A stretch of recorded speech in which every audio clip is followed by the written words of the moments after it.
हम बात करेंगे आडंबर या दिखावे की, जो हमारे जीवन में बिन बुलाए ही आ जाता है। जैसे मान लीजिए कि हमारा पड़ोसी लाखों रुपए महीने कमाता है। वो अक्सर नए नए ढंग के फोन और महंगी गाड़ियां लेकर आता है।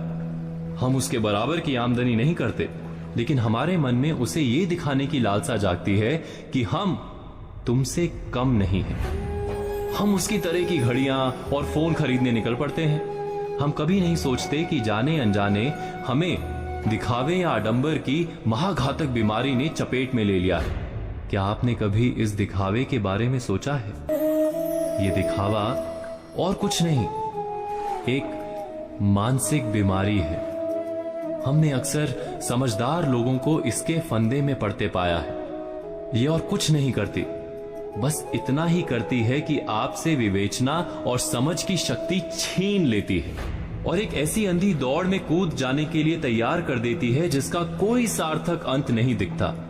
मैं एक उदाहरण देता हूं। आपकी आमदनी लगभग 1 लाख रुपए महीने है, लेकिन आपके एक पड़ोसी की आमदनी 5 लाख रुपए महीने है और आपका पड़ोसी हर महीने लाख रुपए का दिखावटी सामान खरीदता है। हर हफ्ते महंगे होटलों में खाना खाता है। आप बिना विचार किए देखा देखी या आडंबर के जाल में आकर अपने पड़ोसी की राह चल निकलते हैं। उनकी नकल में आप यहीं नहीं रुकते, बल्कि साधारण तरीके से रेल की यात्रा ना करके हवाई यात्रा करने लगते हैं। आप अपनी आमदनी और अपने खर्च के अनुपात को भूलकर केवल पड़ोसी के खर्च की प्रतियोगिता पर उतर आते हैं और आडंबर को ध्यान में रखते हैं।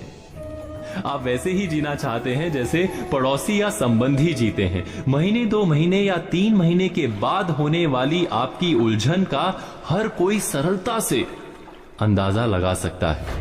ऐसा नहीं कि आप दिखावे की इस जंजाल से बच नहीं सकते, बस पड़ोसी या संबंधी क्या खरीद रहे हैं इस पर ध्यान देने के स्थान पर आप इस पर ध्यान दें कि उनकी खरीद के पीछे कितना उनका धन बल है और कितना आडंबर।